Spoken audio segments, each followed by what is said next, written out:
up, guys? It's your girl here, Donk, coming at you again for another one for a Therapy Thursday.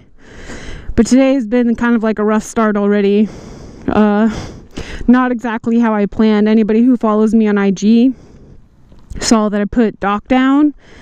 And yeah, I have it on record. No, I'm not going to post it because I don't really like videos like that for views and whatnot. But anyways, it's an absolute miracle that nothing's broken on this bike. I mean, yeah, aesthetically, like, he's not looking as amazing, and he's having like a slow start. Listen to this. That's like slow. That's not how he usually starts, but we're okay. Luckily I had my gear on. And when you ride every single day, man, accidents are bound to happen. I was taking a few twisties, and next thing you know, like, the road is like covered in gravel. I couldn't stop. It's like my brain was trying to say, hey, this is what's going on, but I just couldn't get myself to physically react quick enough. It was weird. I was trying to stop as much as I possibly could, but yeah, it wasn't in the cards for me. I knew we were going down, so I had to pretty much just take a break, and with Therapy Thursday, that vlog, just start over because I was really shaken up. Come home and fix my mirror. I can't believe this mirror hung up. I thought it was broke. It was all lopsided and stuff. Thanks for everybody who asked me if I was okay on IG. I really appreciate it. Anyways, welcome back to Therapy Thursday on the Donkey channel. You heard it first here on Donkey Video. Today we continue our relationship saga. What we're going to be discussing is the 5 love languages. And ultimately, the 5 love languages can be applied in any type of relationship. We're going to be sticking with romantic relationships and talking about either how A, we can revive a dull relationship, or B, how we can keep a new relationship spicy. I'm not going to be talking about if you have extreme problems in your relationship. The 5 love languages is not here to address infidelity or violence or toxic signs of behavior. We're not talking about any of that. But down to, in very simplistic terms, using this analogy, let's say you and your partner are both saying that you love one another, literally using those words, I love you. But she's speaking in German and you're speaking in English, and you guys can't understand one another. You know that you love the other person, but you're having a hard time expressing in the other person understanding it because, well, you don't speak German and they don't speak English. It's exactly what the 5 love languages are like. So what are the 5 languages? First, you have acts of service. Acts of service is, let's say, a person who cooks you dinner, makes you a cup of tea. When you're thirsty, they get you water, things like that. They serve you. They like doing things for you, cleaning your house, etc. The second is quality time. And this doesn't have to be like spending every day together, but quality time can be interpreted as just simply running errands together, eating out together, cooking dinner together, spending time together. Hell, it could even just be watching the news together. That means quality time. The third love language is gifts. Now, a lot of people think that gifts is like for shallow people, but it's totally not. And it doesn't have to be anything extravagant either. It could be something as simple as picking up their piece of favorite candy from the grocery store, or picking up a book that they really want to read. Something like that. Doesn't have to be like something extremely expensive. The 4th love language is physical touch. This doesn't have to only mean intimacy, but it could also mean holding each other's hands, kissing, cuddling on the couch, just being close to your partner, being reassured that they love you by them touching you. That's physical touch. And the last is words of affirmation. So being told, you're super special, or I really appreciate you, or you look beautiful or handsome today, or good job. They like hearing these things. Now, we all, to a certain degree, speak all 5 languages, but we all are also fluent in maybe one primary language and a secondary language. So it's not abnormal to have maybe 2 languages that you speak more fluently than others. For an example, my love languages are quality time and physical touch. I love like holding hands with my partner. That's great. I love cuddling on the couch and watching scary movies like, ew. I also love just spending quality time. And again, that's like cooking together, watching the news together. Doesn't have to be engaging in. Let's say your love language is spending quality time, but your partner's love language is gifts. Okay, well, they're going to come home and they're going to bring you gifts, or they're going to shower you with things to make you feel special, because that's what makes them feel special. But to you, that doesn't mean quite as much, because all you want from them is to spend some time. Hey, how are you? That's how you will fall in love with your partner. That's how you feel loved by your partner.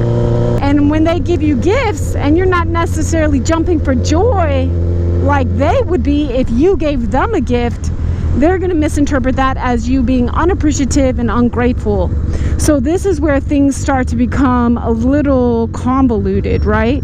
Because now they start to think, okay, this guy or this girl doesn't appreciate me, and I'm working so hard to show them that I care for them and that I love them, and they don't even care. It's not that. It's just that you guys are speaking different languages. Again, German and English. It's a little difficult, right? So what can we do to rectify this situation? It's simple. For one, I'm going to include a link down in the description below, and it's going to ask you to enter in your email address. Don't worry, they're not going to send you any spam email or anything like that. Enter it in, and it's like a 5-minute test that will help you figure out what your love language is. What you should do next is, once you figure out what your language is forward that to your partner so you can figure out what their language is. Have a conversation about it. And this, I'm telling you, right now will clear up so much of the confusion that's been going on between you and your relationship. No matter what, the foundation of the love that you have for each other is still there, but this is really going to help kick up that fire, I'm telling you. If you start doing things for your partner that he or she responds to, what that creates is in turn appreciation, and it makes them want to do things for you. And it just makes you feel good, and it makes them feel good. But you guys got to know each other's love languages. Now, I'm not going to lie, if you've been in a relationship for several years, it's going to take a little time to bring the life back to that relationship. But I'm telling you, things will start turning around, and the motivation and desire to be around one another and to appreciate one another more and to spend more time with each other, or possibly be intimate more, what have you, will increase. However, the flip side to this is, let's just say you met your partner a few weeks ago, you've been on a few dates, and you guys are still getting to know each other. This is the best time to grab the 5 love languages, the absolute best time, because this is just going to help you guys fall so in love with each other. Of course, like I said in the beginning, moral standards, ethics, values, all of those things have to be in line. That's not going to change a person's character. We're not focusing on a person's character, we're talking about behavior. Biggest piece of advice is, once you get married or once you've been in a relationship for a long period of time, don't stop courting. Don't stop dating. That is like one of the biggest mistakes that marriages, especially marriages, make. They think, okay, you know, the dating process was fun, and now I got a ring on it, and we're married, and we live underneath the same household, so we don't have to court each other anymore. We don't have to do the little games and the little flirty things and the little cute little things that, you know, first lovebirds do in the beginning. They think that that's all over, or they don't got to do that anymore. And that's how relationships dole out. It takes work. Relationships take work. And when I say work, a lot of people interpret that as something negative. They think, work? It shouldn't take work if we love each other. You are absolutely wrong. I'm here to tell you, if you think that it doesn't take work, you are wrong. That's not work that you don't want to do. And utilizing the 5 love languages really helps that work become fun work. It's fun. I swear by the 5 love languages, I really do. But I'm telling you, you have a language, and so do I. So when my partner kisses me, I feel like I feel good, you know? I feel like, oh wow, he really likes me. He really enjoys me. And that makes me feel good. So in turn, it motivates me not out of obligation, but because I'm falling more and more in love with him, it in turn motivates me to want to do things for him. I'm gonna mention one last thing real quick, and I think this is super important. It's not regarding the 5 love languages, but it is regarding the 3 types of communication. You got hello talk, head talk, and heart talk. Hello talk is superficial talk. Like is like, hey, how's the weather? Or how was your day at work? Or how's your mom and dad doing? That's superficial talk.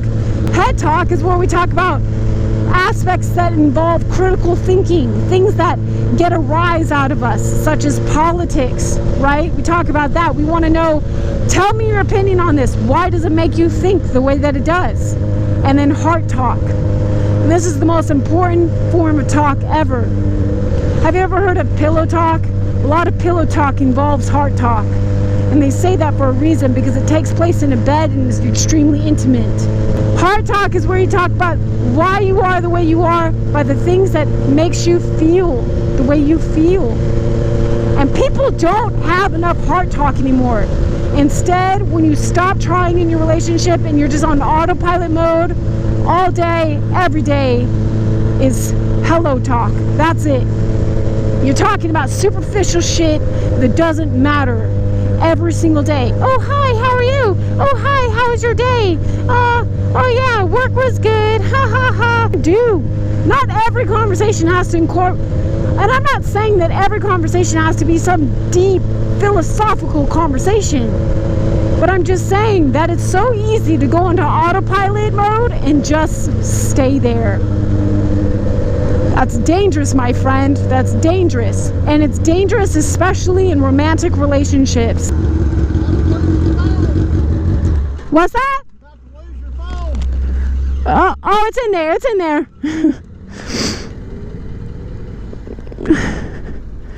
You gotta let me over, bro. What the fuck?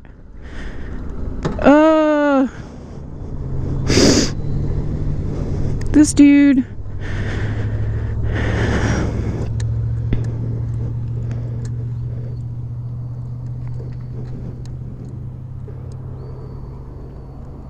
What just happened?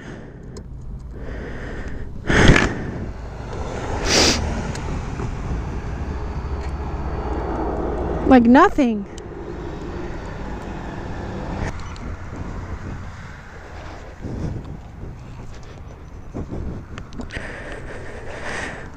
What happened to it?